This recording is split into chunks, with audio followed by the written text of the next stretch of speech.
अस्सलाम वालेकुम, नमस्कार। मैं रेशमा शेख आज आपसे कुछ एज ए समाज सेवक कुछ बातें करना चाहूँगी कि जो मतदान का हक हमें मिला है और उसको हम लोग बहुत ही लाइटली लेते हैं। तो अगर हम ये बात को गौर करें कि हम दुनिया की सबसे बड़ी डेमोक्रेसी भारतवर्ष में रहते हैं और हम इसको बिल्कुल गैर मामूली बात समझे तो हमारे लिए बहुत गलत है, क्योंकि लोकशाही का मतलब, जैसे हम महाराष्ट्र के हैं, मराठी में कहें तो लोकांनी लोकांचे लोकांसाठी चालवलेले राज्य। तो इसका मतलब क्या हुआ कि लोगों ने लोगों के लिए बनाया हुआ राज्य है, उनके लिए चलाया हुआ ये राष्ट्र है। तो अगर इसमें हम लोग ही इन्वॉल्व नहीं होंगे और इसको बिल्कुल लाइटली लेंगे तो ये देश में अगर हम फिर बाद में कहते हैं कि देश में ये हो रहा है, वो हो रहा है, ऐसे है, ऐसे लोग हैं, ऐसे नेता हैं, तो फिर हमें बोलने का हक नहीं अगर हम उसमें इन्वॉल्व नहीं हैं, क्योंकि हमारे चुने हुए नेता ही हमारे देश को चला रहे हैं। हमारे प्रतिनिधि आगे जाके पार्लियामेंट चला रहे हैं, प्रधानमंत्री बन रहे हैं, आमदार खासदार मंत्री प्रधानमंत्री बन रहे हैं। तो फिर अगर हम इसको अपना मतदान जो श्रेष्ठ दान है उसको करने से हम कोताही करते हैं तो हम अपने देश का, अपने राष्ट्र का कितना बड़ा नुकसान कर रहे हैं, ये आप खुद गौर कर सकते हैं। क्योंकि संविधान ने हमें हक दिया है, उंगली की ताकत इतनी बड़ी है कि आप लोग इसको बहुत नॉर्मली ले रहे हैं, लेकिन इस उंगली की ताकत से ही देश बनना है। अच्छे और सच्चे और सही लोग अगर पार्लियामेंट में जाएंगे तो वो देश को चलाएंगे।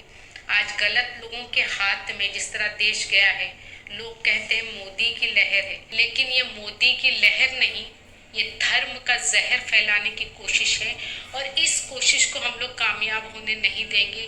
क्योंकि आज ये देश चंद करोड़पति पूंजीपतियों के हाथों में की कठपुतली बन चुका है और अगर इसमें सब लोग इन्वॉल्व नहीं होंगे तो ये देश की जैसी हर चीज़ें बिकती चली जा रही हैं, एक दिन हम सब भी कहीं के नहीं रहेंगे। और आज देखने जाए तो हम कहीं के रहे भी नहीं हैं।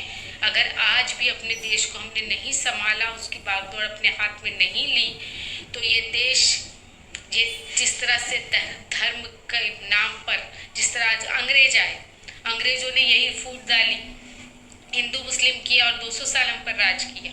तो इसी तरह से आज ये बीजेपी भी कर रही है, धर्म के नाम पर राजनीति कर रही है। तो हमें इन सब को रोकना बहुत ज़रूरी है, क्योंकि ये प्रजातंत्र है, कोई राजतंत्र नहीं है कि कोई एक राजा अपनी हिटलरगिरी करेगा।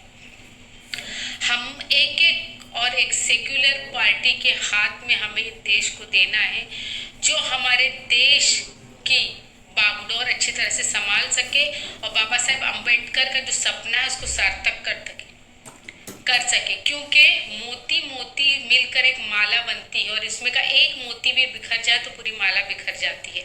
हमारा देश विविध जाति धर्मों का एक संगठन है और हमारी संस्कृति परंपरा को हमने संजो कर रखा है। अगर आज जिस तरह से हम लोग सब लोग मिलजुल कर देश में रहते हैं, तो कोई अगर इस तरह से देश में हमारा जो जहर फैलाने की कोशिश कर रहा है, उसे अगर हम लोग जड़ से ना उखाड़ेंगे तो हमारा देश भी टुकड़े टुकड़े होकर रह जाएगा। सोचिए, हम बाजार में अगर 10 रुपए की चीज़ भी खरीदते हैं तो हम उसे कितने गौर से उसको देखते परखते तब उसे लेते। तो फिर हम वोट देते वक्त इतनी कोताही कैसे करते कि किसी ने 1000-500 रुपए दे दिए तो हम उसको वोट दे देते हैं?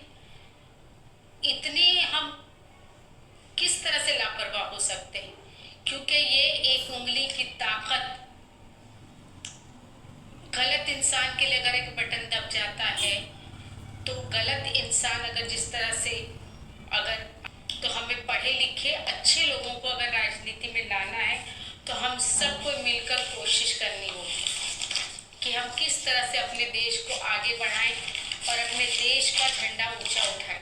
तो हमारे सबका फर्ज है कि हमारे देश को आज साहस, विश्वास और साथ की जरूरत है। उठो, आगे बढ़ो और अपने संविधान को बचाओ, क्योंकि ये देश हमारा है। यहाँ की मिट्टी हमें पुकार रही है, यहाँ की बेटियां चीख चीख कर हमें पुकार रही हैं, युवा बेरोजगार यहाँ पर घूम रहे हैं, वो पुकार रहे हैं कि इन कट्टरपंथी ऐश करने वालों को हमें हमें जड़ से उखाड़ कर फेंकना है। बूढ़े कर्जों से बेहाल हैं, उन्हें उनके लिए इंसाफ मांगना है। क्या अभी ये वक्त नहीं आया कि हम जागे और उठें और अपने आवाज़ के लिए अपनी उंगली उठाएं? क्योंकि संसद में अगर आपको अपनी आवाज़ उठानी है और अपने देश को आसमान की तरह ऊंचा करना है, तो हमें सबको इनकलाब का नारा बुलंद करने होगा और सबको कल बिना कोई वक्त गवाए वोटिंग करना है। क्योंकि वक्त जो बुलंदी देगा वो तो हम देख ही लेंगे, वक्त ने जो सितम किए वो तो हम झेल ही लेंगे। पर क्या दर्द का रूह से पुराना रिश्ता है? सितम खाकर जीना क्या जीने का यही फलसफा है? अरे आजमाइशों के दौर यूं ही आते रहेंगे, वक्त के हाथों रौंदते मसलते रहेंगे, पर डर कर हमने जीना नहीं सीखा, वक्त के हाथों मजबूर होकर झुकना नहीं सीखा। आएगा वक्त तो हम दिखा देंगे और दुनिया में कैसे जिया जाता है सिखा देंगे। तो उठो, और तमाम मैं लोगों से इस तरह से इल्तिजा करूंगी, उठो और जागो और अपने देश को इस तरह के गलत चीज़ों से बाहर निकालो और अपने प्रजातंत्र को ऊंचा करो और प्रजातंत्र को इस तरह से कामयाब करो कि सब ये कह सके जिस तरह से दुनिया में हमारा सबसे बड़ा प्रजातंत्र है, इसी तरह से हम सेक्युलर पार्टी को वोट दें कि जो वाकई अपने अपने समाज के लिए, युवाओं के लिए, स्त्रियों के लिए आदर हो और बूढ़ों के लिए उनके लिए सम्मान हो। ऐसी पार्टी जो हमारे देश का भविष्य उज्जवल करे, तरक्की की ओर ले जाए और हम सबको मिलकर एक संगठन के तरह एक पंच, इस तरह से 5 उंगलियां होती हैं, जब वो मिल जाती है तो मुट्ठी बन जाती है। इसी तरह हम एक मुट्ठी की तरह आवाज़ उठाकर इन सब गलत लोगों को अपने पूरे समाज से बाहर निकाल फेंकना है और एक सही राष्ट्र की फिर से स्थापना करना है। इनकलाब जिंदाबाद। जय हिंद, जय भारत, जय महाराष्ट्र।